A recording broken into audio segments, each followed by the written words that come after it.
प्रस्तुत है इस पुस्तक का अध्याय 1, जिसका शीर्षक है विविधता की समझ। पृष्ठ 1 से पृष्ठ 14 तक। तो आइए अब सुनते हैं अध्याय विविधता की समझ। पृष्ठ 1, इकाई 1, विविधता। इस पृष्ठ पर कुछ चित्र दिखाए गए हैं। सबसे ऊपर वाले चित्र में एक वृद्ध व्यक्ति व्हीलचेयर पर बैठे हैं और उनके साथ 2 बच्चे प्रसन्नता की मुद्रा में खड़े हैं। उसके नीचे वाले चित्र में पहाड़ी इलाका दिखाया गया है। उसके नीचे वाले चित्र में कुछ बच्चे एक बाग में खेलते हुए दिखाए गए हैं और सबसे नीचे वाले चित्र में समुद्री इलाका दिखाया गया है। पृष्ठ 2, पाठ की शुरुआती पंक्तियों पर ध्यान दीजिए। अपनी कक्षा में चारों तरफ नजर दौड़ाइए। क्या कोई ऐसा साथी है जो बिल्कुल आपकी तरह दिखती हो? यहां हमने सोच समझकर विशेषण और क्रिया के स्त्रीलिंग रूप का प्रयोग किया है, जो पूरे पाठ में चलता है। शिक्षा में लड़कियों को समान स्थान और अवसर मिलें, इसके लिए कई स्तर पर प्रयास किए जा रहे हैं। एक तरीका यह भी है कि हम लिखते समय लड़कियों को सीधे संबोधित करें। यदि हम अभी तक की पाठ्य पुस्तकों को देखें तो उनमें पढ़ने वाले को हमेशा एक लड़का मानकर पुल्लिंग रूपों का ही प्रयोग किया जाता है। यह मान लिया जाता है कि स्त्रीलिंग रूप उसी में शामिल है। यहां हमने भाषा की इस परिपाटी को बदला है। इस पाठ के अलावा हमने कुछ अन्य पाठों में भी स्त्रीलिंग रूप का प्रयोग किया है। पृष्ठ 3, अध्याय 1, विविधता की समझ। अपनी कक्षा में चारों तरफ नजर दौड़ाइए। क्या कोई ऐसी साथी है जो बिल्कुल आपकी तरह दिखती हो? इस पाठ में आप पढ़ेंगी कि लोग एक दूसरे से कई मामलों में भिन्न होते हैं। वे न केवल अलग दिखते हैं, बल्कि वे अलग अलग क्षेत्रों से भी आते हैं। उनके धर्म, रहन सहन, खान पान, भाषा, त्योहार आदि भी भिन्न होते हैं। ये भिन्नताएं हमारे जीवन को कई तरह से रोचक एवं समृद्ध बनाती हैं। इन भिन्नताओं के कारण ही भारत में विविधता है। विविधता या अनेकता हमारे जीवन को किस तरह बेहतर बनाती है? भारत इतनी विविधताओं वाला देश कैसे बना? क्या सभी तरह की भिन्नताएं विविधता का ही भाग होती हैं? चलिए, कुछ उत्तर पाने के लिए हम इस पाठ को पढ़ते हैं। इस पृष्ठ के मध्य में 3 चित्र दिखाए गए हैं।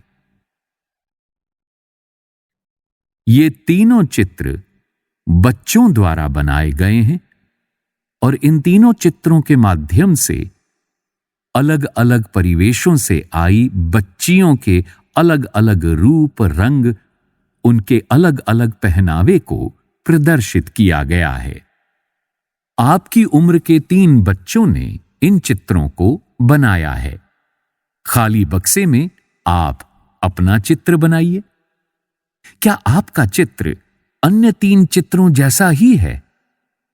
हो सकता है कि आपका चित्र इन तीनों से बहुत भिन्न हो, जैसे कि ये तीनों चित्र भी आपस में एक दूसरे से नहीं मिलते हैं।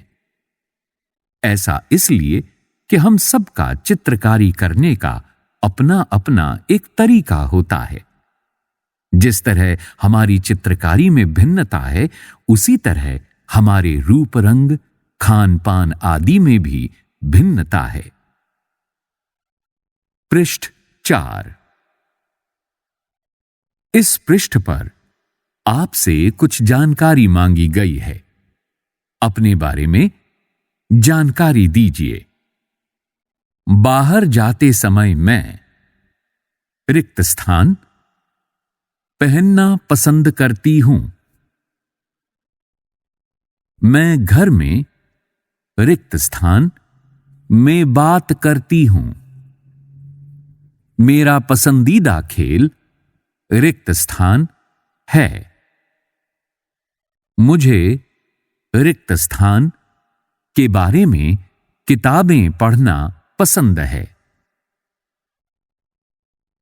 यहां जहां भी रिक्त स्थान दिया गया है, वहां पर आप अपना उत्तर लिखें।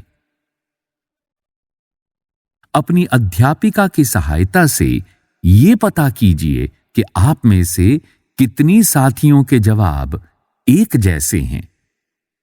क्या कक्षा में कोई ऐसी साथी भी है जिसकी सूची आपकी सूची से हूबहू मिलती है?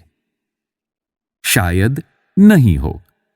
हालांकि ऐसा होगा कि कई साथियों के कुछ जवाब आपके जवाबों से मिलते जुलते होंगे। कितने साथियों को आपके जैसी किताब पढ़ना पसंद है?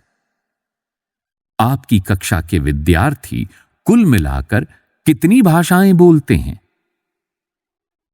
इनसे अब तक आपको यह अंदाजा हो गया होगा कि कई मामलों में आप अपनी साथियों की तरह हैं और कई मामलों में आप उनसे बिल्कुल अलग हैं। दोस्ती करना। क्या ऐसे इंसान से दोस्ती करना आपके लिए आसान होगा जो आपसे बहुत भिन्न है? अब हम आपको एक कहानी सुनाएंगे। इसे सुने और सोचें। मैंने इसे एक मजाक की तरह लिया। मजाक जो कि फटे पुराने कपड़े पहने उस छोटे से लड़के के लिए था जो जनपथ के भीड़ भाड़ वाले चौराहे की लाल बत्ती पर अखबार बेचता था। मैं जब भी वहां से साइकिल से गुजरता, वो अंग्रेजी का अखबार हाथ में लहराते हुए मेरे पीछे भागता और उस दिन की सुर्खियों को हिंदी अंग्रेजी के मिले जुले शब्दों में चिल्लाकर सुनाता रहता। इस बार मैं पटरी के सहारे रुका और मैंने उससे हिंदी का अखबार मांगा। उसका मुंह खुला का खुला रह गया। उसने पूछा, मतलब आपको हिंदी आती है? बिल्कुल, मैंने अखबार के पैसे देते हुए कहा। क्यों? तुमने क्या सोचा? वो रुका। पर आप लगते तो बड़े अंग्रेज हैं। वो बोला, मतलब कि आप हिंदी पढ़ भी सकते हैं? हां, बिल्कुल पढ़ सकता हूं। इस बार मैं थोड़ा अधीर होते हुए बोला, मैं हिंदी बोल सकता हूं, पढ़ सकता हूं और लिख भी सकता हूं। मैंने स्कूल में दूसरे सब्जेक्ट यानी विषय के साथ हिंदी पढ़ी है। पृष्ठ 5। सब्जेक्ट? उसने पूछा। अब जो कभी स्कूल नहीं गया उसको मैं क्या समझाता कि सब्जेक्ट क्या होता है? वो कुछ होता है। मैंने शुरू किया ही था कि बत्ती हरी हो गई और मेरे पीछे गाड़ियों के हॉर्न का शोर 100 गुना बढ़ गया। मैंने भी अपने आप को ट्रैफिक के साथ आगे बढ़ने दिया। अगले दिन वो फिर से वहां पर था। वो मुस्कुरा रहा था और मेरी तरफ हिंदी का अखबार बढ़ाते हुए उसने कहा, भैया आपका अखबार, अब बताइए ये सब्जेक्ट क्या चीज है। अंग्रेजी का ये शब्द उसकी जबान पर अजीब लग रहा था। ऐसा लगा मानो अंग्रेजी में सब्जेक्ट शब्द का जो दूसरा अर्थ है प्रजा, उस अर्थ में वो उसका प्रयोग कर रहा है।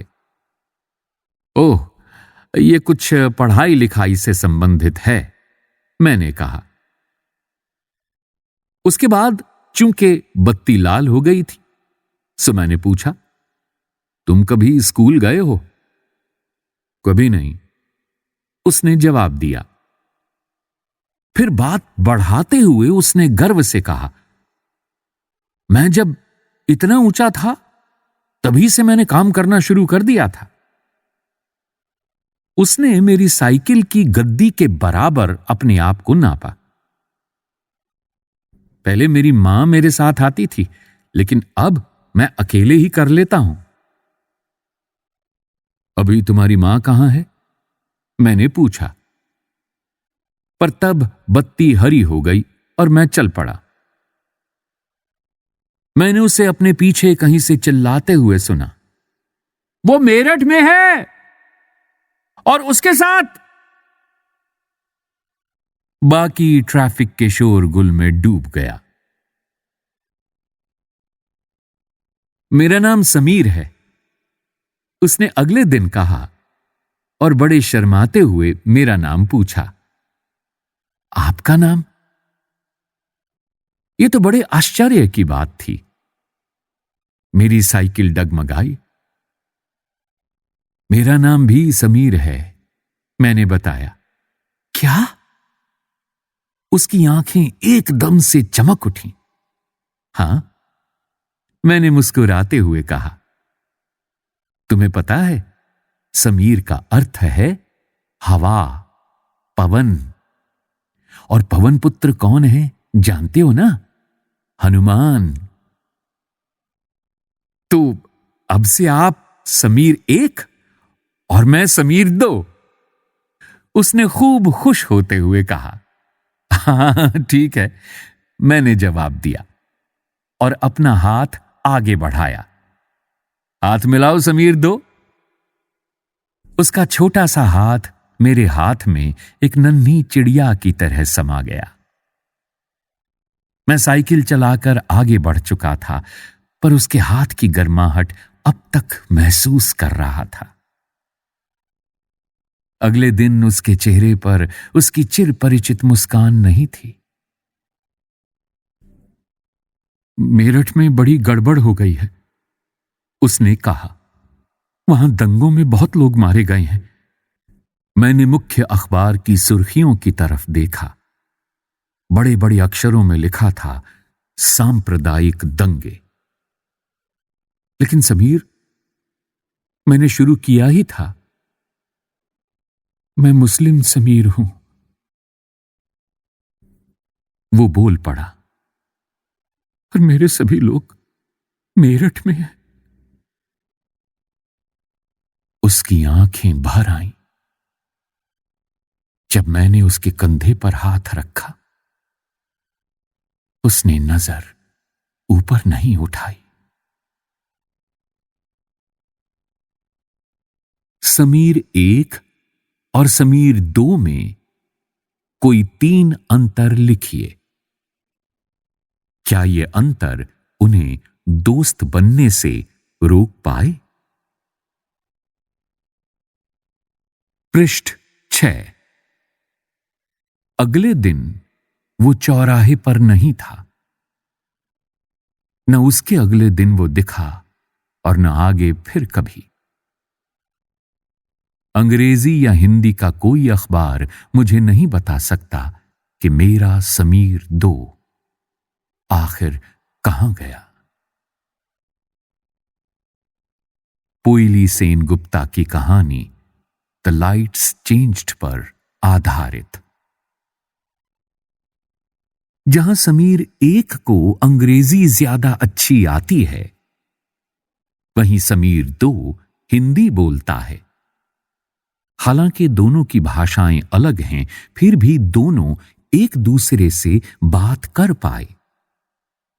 उन्होंने इसके लिए प्रयास किया क्योंकि उनके लिए बात करना महत्वपूर्ण था। समीर 1 और समीर 2 की धार्मिक व सांस्कृतिक पृष्ठभूमियां भी अलग हैं। जहां समीर 1 हिंदू है, वहीं समीर 2 मुसलमान है। दोनों में दोस्ती हुई क्योंकि दोनों दोस्ती करना चाहते थे। खान पान, पहनावा, धर्म, भाषा आदि की ये भिन्नताएं विविधता के पहलू हैं। अपनी विविध धार्मिक और सांस्कृतिक पृष्ठभूमियों के अलावा समीर 1 और समीर 2 कई अन्य मामलों में भी एक दूसरे से अलग थे। उदाहरण के लिए समीर 1 ने स्कूल में पढ़ाई की थी, जबकि समीर 2 अखबार बेचता था। समीर 2 को स्कूल जाने का मौका मिला ही नहीं। आपने संभवतः अपने इलाके में ऐसे कई लोगों को देखा होगा जो गरीब हैं और जिनकी भोजन, घर और कपड़े की जरूरतें भी पूरी नहीं हो पाती। ये फर्क उस फर्क से अलग है जिसके बारे में हमने पहले पढ़ा। ये विविधता का रूप नहीं है, बल्कि गैर बराबरी का रूप है। गैर बराबरी का मतलब है कि कुछ लोगों के पास न अवसर हैं और न ही जमीन या पैसे जैसे संसाधन जो दूसरों के पास हैं। इसीलिए गरीबी और अमीरी विविधता का रूप नहीं है। ये लोगों के बीच मौजूद असमानता यानी गैर बराबरी है। जाति व्यवस्था असमानता का एक और उदाहरण है। इस व्यवस्था में समाज को अलग अलग समूहों में बांटा गया। इस बंटवारे का आधार था कि लोग किस किस तरह का काम करते हैं। लोग जिस जाति में पैदा होते थे उसे बदल नहीं सकते थे। इस पृष्ठ पर नीले रंग के बक्से में आपसे कुछ पूछा गया है। उन त्योहारों की सूची बनाइए जो हो सकता है कि समीर 1 और समीर 2 मनाते हों। समीर 1 रिक्त स्थान, समीर 2 रिक्त स्थान। क्या आप ऐसी किसी परिस्थिति के बारे में सोच सकती हैं जब आपने उससे दोस्ती की जो आपसे बहुत अलग हो? इसका वर्णन एक कहानी के रूप में कीजिए। समीर 2 स्कूल क्यों नहीं जाता था? आपकी राय में अगर वो स्कूल जाना चाहता तो क्या जा पाता? क्या ये सही है कि कुछ बच्चे स्कूल जा पाते हैं और कुछ जा ही नहीं पाते? इस पर चर्चा करें। पृष्ठ 7। उदाहरण के लिए, अगर आप कुम्हार के घर में पैदा हो गईं तो आपकी जाति कुम्हार ही होती और आप बस वही बन सकती थीं। कोई व्यक्ति जाति से जुड़ा अपना पेशा भी नहीं बदल सकता था। इसलिए उस ज्ञान के अलावा किसी अन्य ज्ञान को हासिल करना जरूरी नहीं समझा जाता था। इससे गैर बराबरी पैदा हुई। आप इस बारे में अगले अध्यायों में जानेंगे। विविधता हमारे जीवन को कैसे समृद्ध करती है। जैसे समीर 1 और समीर 2 दोस्त बने, ठीक वैसे ही आपकी भी सहेलियां होंगी जो आपसे बहुत अलग होंगी आपने शायद उनके घर में अलग तरह का खाना खाया होगा, उनके साथ अलग त्योहार मनाए होंगे, उनके कपड़े पहनकर देखे होंगे और थोड़ी बहुत उनकी भाषा भी सीखी होगी। यहां एक नीले बक्से में आपसे एक प्रश्न पूछा गया है। सूची बनाइए कि आपने भारत के अलग अलग प्रांतों के कौन से व्यंजन खाए हैं। अपनी मातृभाषा के अलावा उन भाषाओं की सूची बनाइए जिनके आप कुछ शब्द भी जानती हैं। आपको शायद तरह तरह के जानवरों, रानियों, साहसिक घटनाओं या भूतों की कहानियां पसंद होंगी। संभव है कि आपको खुद कहानी बनाना भी पसंद होगा। एक अच्छी कहानी पढ़ने से हमेशा खुशी मिलती है। उसको पढ़कर और ज्यादा कहानियां बनाने के लिए नए नए विचार मिलते हैं। जो लोग कहानियां लिखते हैं वे विभिन्न स्रोतों, किताबों, वास्तविक जीवन और कल्पना से प्रेरणा लेते हैं। इस पृष्ठ पर 2 चित्र दिखाए गए हैं। सबसे ऊपर वाले चित्र में आकाश में उड़ने वाला कालीन दिखाया गया है और उस पर 3 पात्र बैठे हुए दिखाए गए हैं। सबसे आगे एक छोटा बच्चा बैठा है जो नीचे देख रहा है।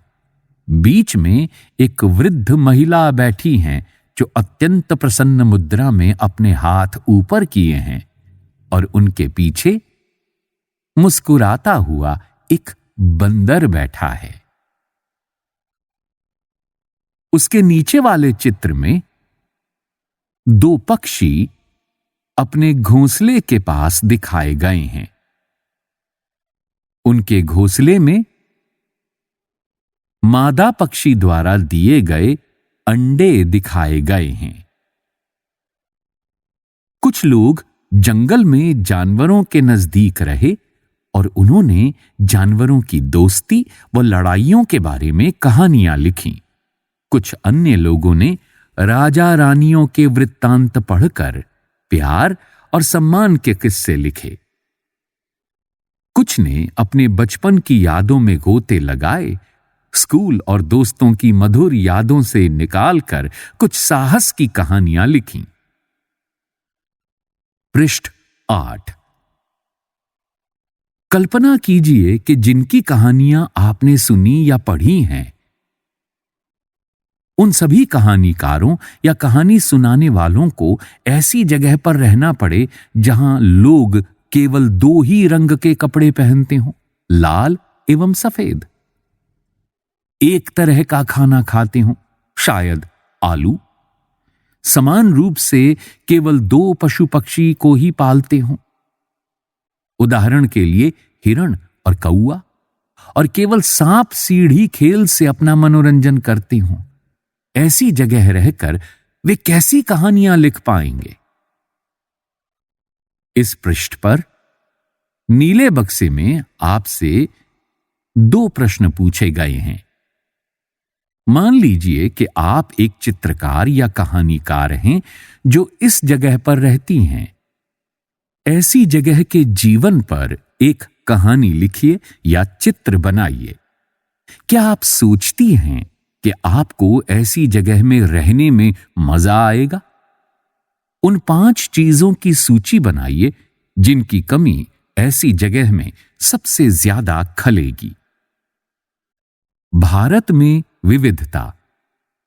भारत विविधताओं का देश है। हम विभिन्न भाषाएं बोलते हैं, विभिन्न प्रकार का खाना खाते हैं, अलग अलग त्योहार मनाते हैं और भिन्न भिन्न धर्मों का पालन करते हैं। लेकिन गहराई से सोचें तो वास्तव में हम एक ही तरह की चीजें करते हैं, केवल हमारे करने के तरीके अलग हैं। इस पृष्ठ पर यह बताया गया है कि भारत के लोग विविध तरीकों से कुछ काम करते हैं। यहां उनमें से एक तरीका बताया है, आप दो और तरीके लिखिए। पहला, प्रार्थना करना यानी इबादत करना। इसके लिए भक्ति गीत गाए जाते हैं। और क्या किया जाता है? दो रिक्त स्थान भरें। शादी करना, इसके लिए अदालत के रजिस्टर में दस्तखत किए जाते हैं। दो और तरीके से शादी की जाती है, रिक्त स्थान में भरें। विभिन्न प्रकार के कपड़े पहनना। मणिपुर में औरतें फनेक पहनती हैं। विभिन्न प्रकार के कपड़े पहनने के संदर्भ में दो रिक्त स्थान दिए गए हैं, उन्हें भरें। अभिवादन करना। झारखंड के आदिवासी एक दूसरे को जोहार कहकर अभिवादन करते हैं। यहां दो रिक्त स्थान दिए गए हैं। उन रिक्त स्थानों को अभिवादन के संदर्भ में भरें। चावल पकाना, मीट या सब्जी डालकर बिरयानी पकाना। यहां दो रिक्त स्थान दिए गए हैं। उनमें चावल पकाने के तरीकों के बारे में लिखें। पृष्ठ 9। हम विविधता को कैसे समझें? करीब 200 वर्ष पहले जब रेल, हवाई जहाज, बस और कार हमारे जीवन का हिस्सा नहीं थे, तब भी लोग संसार के एक भाग से दूसरे भाग की यात्रा करते थे। वे पानी के जहाज में घोड़ों व ऊंट पर बैठकर जाते या फिर पैदल चलकर। अक्सर ये यात्राएं खेती और बसने के लिए नई जमीन की तलाश में या फिर व्यापार के लिए की जाती थीं। चूंकि यात्रा में बहुत समय लगता था, इसलिए लोग नई जगह पर अक्सर काफी लंबे समय तक ठहर जाते थे। इसके अलावा सूखे और अकाल के कारण भी कई बार लोग अपना घर-बार छोड़ देते थे। उन्हें जब पेट भर खाना नहीं मिलता था, तो वे नई जगह जाकर बस जाते थे। कुछ लोग काम की तलाश में और कुछ युद्ध के कारण घर छोड़ देते थे। लोग जब नई जगह में बसना शुरू करते थे, तो उनके रहन सहन में थोड़ा बदलाव आ जाता था। कुछ चीजें वे नई जगह की अपना लेते थे और कुछ चीजों में वे पुराने ढर्रे पर ही चलते रहते थे। इस तरह उनकी भाषा, भोजन, संगीत, धर्म आदि में नए और पुराने का मिश्रण होता रहता था। उनकी संस्कृति और नई जगह की संस्कृति में आदान प्रदान होता और धीरे धीरे एक मिश्रित यानी मिली जुली संस्कृति उभरती। अगर अलग अलग क्षेत्रों का इतिहास देखें तो हमें पता चलेगा कि किस तरह विभिन्न सांस्कृतिक प्रभावों ने वहां के जीवन और संस्कृति को आकार देने में योगदान किया है। इस तरह से कई क्षेत्र अपने विशिष्ट इतिहास के कारण विविधता संपन्न हो जाते थे। ठीक इसी प्रकार लोग अलग अलग तरह की भौगोलिक स्थितियों से किस प्रकार सामंजस्य बैठाते हैं, उससे भी विविधता उत्पन्न होती है। उदाहरण के लिए समुद्र के पास रहने में और पहाड़ी इलाकों में रहने में बड़ा फर्क है। न केवल वहां के लोगों के कपड़ों और खान पान की आदतों में फर्क होगा, बल्कि जिस तरह का काम वे करेंगे वे भी अलग होंगे। शहरों में अक्सर लोग ये भूल जाते हैं कि उनका जीवन उनके भौतिक वातावरण से किस तरह गहराई से जुड़ा हुआ है। ऐसा इसलिए कि शहरों में लोग विरले ही अपनी सब्जी या अनाज उगाते हैं। वे इन चीजों के लिए बाजार पर ही निर्भर रहते हैं। आइए भारत के दो भागों लद्दाख और केरल के उदाहरण के जरिए ये समझने की कोशिश करें कि किसी क्षेत्र की विविधता पर उसके ऐतिहासिक और भौगोलिक कारकों का क्या असर पड़ता है। एटलस में भारत का नक्शा देखिए और उसमें ढूंढिए कि ये दोनों क्षेत्र लद्दाख तथा केरल कहां पर हैं।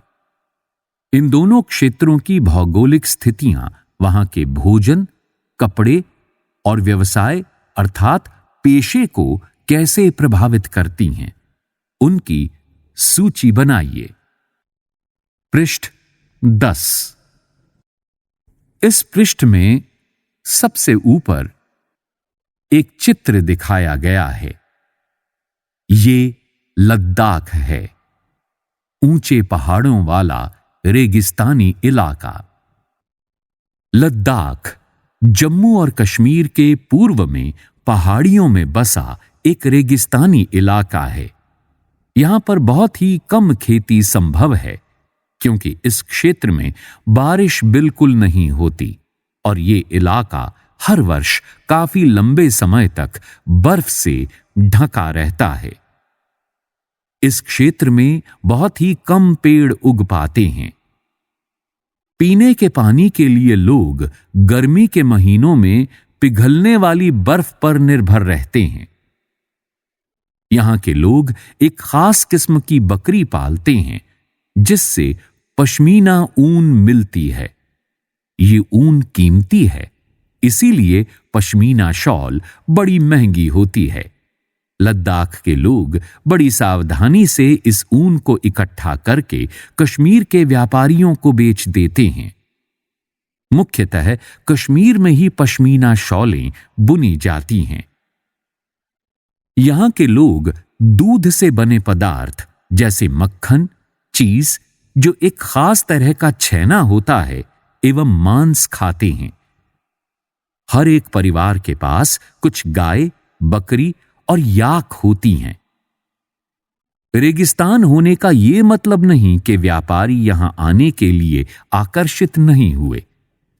लद्दाख तो व्यापार के लिए एक अच्छा रास्ता माना गया क्योंकि यहां कई घाटियां हैं जिनसे गुजरकर मध्य एशिया के काफिले उस इलाके में पहुंचते थे जिसे आज तिब्बत कहते हैं। ये काफिले अपने साथ मसाले, कच्चा रेशम, दरियां आदि लेकर चलते थे। लद्दाख के रास्ते ही बौद्ध धर्म तिब्बत पहुंचा। लद्दाख को छोटा तिब्बत भी कहते हैं।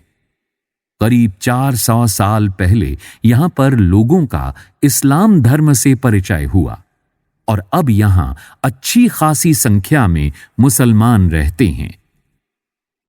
लद्दाख में गानों और कविताओं का बहुत ही समृद्ध मौखिक संग्रह है। तिब्बत का ग्रंथ केसर सागा लद्दाख में काफी प्रचलित है। उसके स्थानीय रूप को मुसलमान और बौद्ध दोनों ही लोग गाते हैं और उस पर नाटक खेलते हैं। इस पृष्ठ पर एक और चित्र दिखाया गया है। ये पश्मीना शॉल बुनती हुई औरतें हैं। पृष्ठ 11 है। केरल भारत के दक्षिणी पश्चिमी कोने में बसा हुआ राज्य है। ये एक तरफ समुद्र से घिरा हुआ है और दूसरी तरफ पहाड़ियों से। इन पहाड़ियों पर विविध प्रकार के मसाले जैसे काली मिर्च, लौंग, इलायची आदि उगाए जाते हैं। इन मसालों के कारण ये क्षेत्र व्यापारियों के लिए बहुत ही आकर्षक बना। सबसे पहले अरबी एवं यहूदी व्यापारी केरल आए। ऐसा माना जाता है कि ईसा मसीह के धर्मदूत संत थॉमस लगभग 2000 साल पहले यहां आए। भारत में ईसाई धर्म लाने का श्रेय उन्हीं को जाता है। अरब से कई व्यापारी यहां आकर बस गए। इब्न बतूता ने, जो करीब 700 साल पहले यहां आए, अपने यात्रा वृत्तांत में मुसलमानों के जीवन का विवरण देते हुए लिखा है कि मुसलमान समुदाय की यहां बड़ी इज्जत थी। इस पृष्ठ में ऊपर एक चित्र दिखाया गया है। ये मछली पकड़ने का चीनी जाल है। वास्को डी गामा पानी के जहाज से यहां पहुंचे तो पुर्तगालियों ने यूरोप से भारत तक का समुद्री रास्ता जाना।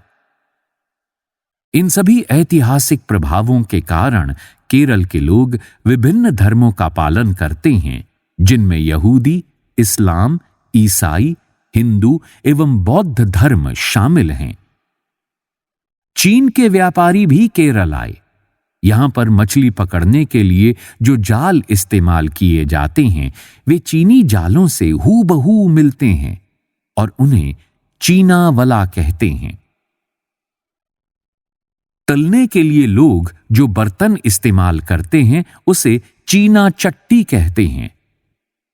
इसमें चीन शब्द इस बात की ओर इशारा करता है कि उसकी उत्पत्ति कहां हुई होगी। केरल की उपजाऊ जमीन और जलवायु चावल की खेती के लिए बहुत उपयुक्त है और वहां के अधिकतर लोग मछली, सब्जी और चावल खाते हैं। इस पृष्ठ में नीचे एक और चित्र दिखाया गया है। ये केरल में मनाए जाने वाले त्योहार ओणम का एक विशेष आकर्षण है, नाव प्रतियोगिता। पृष्ठ 12 है। जहां केरल और लद्दाख की भौगोलिक स्थितियां एक दूसरे से बिल्कुल अलग हैं, वहीं हम ये भी देखते हैं कि इन दोनों क्षेत्रों के इतिहास में एक ही प्रकार के सांस्कृतिक प्रभाव हैं। दोनों ही क्षेत्रों को चीन और अरब से आने वाले व्यापारियों ने प्रभावित किया। जहां केरल की भौगोलिक स्थिति ने मसालों की खेती संभव बनाई, वहीं लद्दाख की विशेष भौगोलिक स्थिति और ऊन ने व्यापारियों को अपनी ओर खींचा। इस तरह पता चलता है कि किसी भी क्षेत्र के सांस्कृतिक जीवन का उसके इतिहास और भूगोल से प्रायः गहरा रिश्ता होता है। विविध संस्कृतियों का प्रभाव केवल बीते हुए कल की बात नहीं है। हमारे वर्तमान जीवन का आधार ही काम के लिए एक जगह से दूसरी जगह जाना है। हर एक कदम के साथ हमारे सांस्कृतिक रीति रिवाज और जीने का तरीका धीरे धीरे उस नए क्षेत्र का हिस्सा बन जाते हैं जहां हम पहुंचते हैं। ठीक इसी तरह अपने पड़ोस में हम अलग अलग समुदायों के लोगों के साथ रहते हैं। अपने रोजमर्रा के जीवन में हम मिलजुल कर काम करते हैं और एक दूसरे के रीति रिवाज और परंपराओं में घुल मिल जाते हैं। विविधता में एकता। भारत की विविधता या अनेकता को उसकी ताकत का स्रोत माना गया है। जब अंग्रेजों का भारत पर राज था तो विभिन्न धर्म, भाषा और क्षेत्र की महिलाओं और पुरुषों ने अंग्रेजों के खिलाफ मिलकर लड़ाई लड़ी थी। भारत के स्वतंत्रता संग्राम में अलग अलग परिवेशों के लोग शामिल थे। उन्होंने एकजुट होकर आंदोलन किए, इकट्ठे जेल गए और अंग्रेजों का अलग अलग तरीकों से विरोध किया। अंग्रेजों ने सोचा था कि वे भारत के लोगों में फूट डाल सकते हैं क्योंकि उनमें काफी विविधताएं हैं और इस तरह उनका राज चलता रहेगा। मगर लोगों ने दिखला दिया कि वे एक दूसरे से चाहे कितने ही भिन्न हों, अंग्रेजों के खिलाफ लड़ी जाने वाली लड़ाई में वे सब एक थे। इस पृष्ठ पर भारतीय जननाट्य संघ अर्थात इप्टा के सौजन्य से एक कविता प्रस्तुत की गई है। दिन खून के हमारे प्यारे न भूल जाना, खुशियों में अपनी हम पर आंसू बहा के जाना। सैयाद ने हमारे चुन चुन के फूल तोड़े, वीरान इस चमन में कोई गुल खिला के जाना। दिन खून के हमारे प्यारे न भूल जाना। गोली खा के सोए जलियां बाग में हम, सूनी पड़ी कब्र पर दिया जला के जाना। दिन खून के हमारे प्यारे न भूल जाना। हिंदू और मुस्लिमों की होती है आज होली, बहते हैं एक रंग में दामन भिगो के जाना, दिन खून के हमारे प्यारे न भूल जाना। कुछ जेल में पड़े हैं, कुछ कब्र में गड़े हैं, दो बूंद आंसू उन पर प्यारे बहा के जाना, दिन खून के हमारे प्यारे न भूल जाना, खुशियों में अपनी हम पर आंसू बहा के जाना। पृष्ठ 13 है। इस पृष्ठ पर सबसे ऊपर एक चित्र दिखाया गया है। इस चित्र में स्वतंत्रता दिवस के अवसर पर भाषण देते हुए पंडित नेहरू देखे जा सकते हैं। ये गीत अमृतसर में हुए जलियांवाला बाग हत्याकांड के बाद गाया जाता था। इस हत्याकांड में एक ब्रिटिश जनरल ने उन शांति प्रिय निहत्थे लोगों पर खुलेआम गोलियां चलवा दी थीं जो बाग में इकट्ठे होकर सभा कर रहे थे। महिला, पुरुष, हिंदू, मुसलमान एवं सिख कितने सारे लोग थे जो अंग्रेजों की पक्षपातपूर्ण नीति का विरोध करने के लिए जमा हुए थे। उसमें से बहुत लोगों की जानें गईं और उससे भी ज्यादा घायल हुए। ये गीत उन्हीं शहीदों की याद में गाया गया था। स्वतंत्रता संग्राम के दौरान उभरे गीत और चिन्ह विविधता के प्रति हमारा विश्वास बनाए रखते हैं। क्या आप भारतीय झंडे की कहानी जानती हैं? स्वतंत्रता संग्राम के दौरान ही भारत के झंडे की परिकल्पना की गई थी। इस झंडे को सारे भारत में लोगों ने अंग्रेजों के खिलाफ इस्तेमाल किया था। जवाहरलाल नेहरू ने अपनी किताब भारत की खोज में लिखा कि भारतीय एकता कोई बाहर से थोपी हुई चीज नहीं है, बल्कि ये बहुत ही गहरी है, जिसके अंदर अलग अलग तरह के विश्वास और प्रथाओं को स्वीकार करने की भावना है। इसमें विविधता को पहचाना और प्रोत्साहित किया जाता है। ये नेहरू ही थे जिन्होंने भारत की विविधता का वर्णन करते हुए अनेकता में एकता का विचार हमें दिया। इस पृष्ठ पर नीले बक्से में आपको एक जानकारी दी गई है। रविंद्रनाथ टैगोर द्वारा रचित हमारा राष्ट्रगान भी भारतीय एकता की ही एक अभिव्यक्ति है। राष्ट्रगान किस तरह से एकता का वर्णन करता है, इसे अपने शब्दों में लिखिए। अगर आपको यह कहानी पसंद आई हो तो लाइक करिए और इसी तरह की और कहानियों तथा किताबों को सुनने के लिए सब्सक्राइब करें हमारे चैनल को और दबाएं बेल आइकन।